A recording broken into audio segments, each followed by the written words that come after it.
آپ ہر مذہب میں مختلف اصطلاحات دیکھتے ہیں. مثال کے طور پہ اگر آپ شیخ پڑھیں اور کوئی آپ حنبلی کتاب پڑھ رہے ہیں اور وہاں کہیں شیخ لکھا ہوا ہے تو اس کا مطلب ہے کہ یہ ابن قدامہ رحمۃ اللہ علیہ ہے. اور اگر آپ پڑھیں الشیخان حنبلی مذہب میں، حنفی مذہب میں دیکھیں 2 شیخ کون ہیں؟ ابو یوسف الشعبانی رحمۃ اللہ علیہ. لیکن اگر آپ شیخان کہیں 2 شیخ حنبلی مذہب میں تو آپ کہتے ہیں ابن قدامہ اور مجد الدین ابن تیمیہ، ان کے جو گرینڈ فادر تھے. اور اگر آپ کوئی کتاب پڑھیں جس کے اوپر لکھا ہو السلف، جو سلف الصالحین تھے ہمارے، تو اس طرح ہر فقہ کی کتاب میں مختلف اصطلاحات ملیں گے آپ کو. ٹھیک ہے نا، آپ کو دیکھنا پڑے گا اس رائٹر کا مذہب کیا تھا. یعنی اگر آپ القاضی پڑھیں، القاضی حنفی مذہب میں، تو اس کا مطلب ہوگا ابو یوسف رحمۃ اللہ علیہ، اور حنبلی میں یہ ابو یعلا ہوں گے رحمۃ اللہ علیہ. اور یہ ٹرمینالوجیز، اصطلاحات بڑی پڑیں عثمان اللہ، اور ہمیں یہ سب کی ساروں کی یاد کرنی پڑتی تھی. مثال کے طور پہ اگر ہم اصول پڑھ رہے ہیں حنبلی پرسپیکٹو سے، یہ سب کچھ یاد کرنا پڑتا تھا. جب میں شروع میں کتاب پڑھنا شروع کی کوئی بھی، مثال کے طور پر کتاب تھی المقدمہ، ان کے رائٹر تھے بکر ابن ابی زید رحمۃ اللہ علیہ، المدخل الی مذہب امام احمد. اور وہ جو ہے اس کے اندر المنقح جیسے الفاظ استعمال کر رہے ہیں، اور میں سوچ رہی ہوں المنقح کون ہے، یہ شارح کون ہے، یہاں تشریح کون کر رہا ہے، کون ہے ایکسپلین کرنے والا. تو آپ کو یہ کتاب دیکھنی پڑتی ہے اور سارا دیکھنا پڑتی ہے شارح کون ہے. اور پھر آپ کو لگتا ہے کہ اچھا یہ امام المرواوی تھے رحمۃ اللہ علیہ. اور یا آپ دیکھتے ہو الفتاوی یا رؤیا فی الفتاوی، یہ الفتاوی میں لکھی ہوئی ہے، تو آپ سوچتے ہو کہ کون سی فتاوی میں لکھی ہوئی ہے.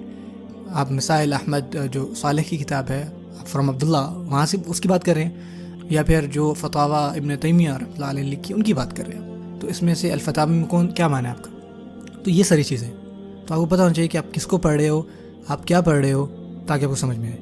کہنا میں چاہتا ہوں کہ بغیر کسی استاذ کی ان کتابوں کو پڑھنا ناممکن ہے. بہت بہت مشکل ہے یہ ساری چیزیں سمجھنا کسی استاذ کے بغیر.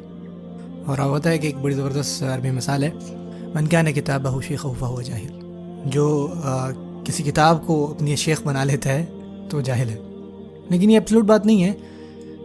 لیکن آپ کو بہت سارے ایسے لوگ ملتے ہیں جنہوں نے کتابوں سے بہت سیکھا، بہت سارا ان کے پاس علم آیا کتابوں کو پڑھنے سے، اور ان کا زیادہ انٹریکشن نہیں تھا ٹیچرز کے ساتھ. اور امام الذہبی رحمۃ اللہ علیہ کسی بھی اسٹیٹمنٹ کو کوٹ کرنے کے بعد، فار ایگزامپل ان کا کوٹ تھا تھامس جے فزیشین تھا اس کا، تو اکثر لوگوں کی مثالیں دیتے تھے جن لوگوں نے دنیا تباہ کر دی لیکن ٹیچر نہیں تھا ان کا. اور یہ صرف اہل العلم تک بات نہیں ہے. انہوں نے کہا کہ یہ ہر سائنس میں جو ہے یہ سچ حقیقت ہے ایک. اور وہ تھامس جو فزیشین ہے ان کی بات کرتے تھے، بہت مشہور ڈاکٹر تھا، وہ طبیب جی صاحب کے، لیکن اصل میں اس کا نام تھا ابن رضوان. آپ دیکھتے ہیں ابن سینا اور ابن رشدی، آپ نے نام سنے ہوئے ہیں، اور ان کے گریک ورژنز بھی آپ نے سنے ہوئے ہیں، اور ان کے اصل میں عربک نام جو ہیں وہ یہ ہیں.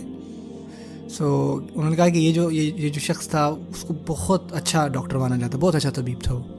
اور انہوں نے یہ الفاظ استعمال کیا کہ ان کا کوئی شیخ نہیں تھا میڈیسن میں، اس نے خود سب کچھ سیکھا. انہوں نے کہا کہ اس کے نتیجے میں اس نے پڑھا ایک دفعہ حبۃ السوداء کے بارے میں، بلیک سیڈ جسے آپ کلونجی بھی کہتے ہیں.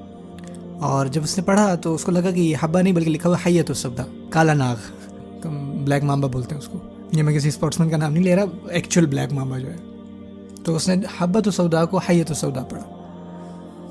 وہ گیا اور اس نے واقعی میں بلیک مامبا کو طلاق کیا، اور اس نے ڈنگ مارا اور وہ مر گیا. تو انہوں نے کہا کہ یہی ہوتا ہے جب آپ کے پاس کوئی ٹیچر نہ ہو جو آپ کو سکھائے، حتیٰ کہ آپ ڈاکٹر بھی کیوں نہ ہو تو آپ خود کو تکلیف دے دیں گے. سوچیں آپ نے میڈیسن پڑھنا ہو کسی پروفیسر کے بغیر تو یہ ہوگا.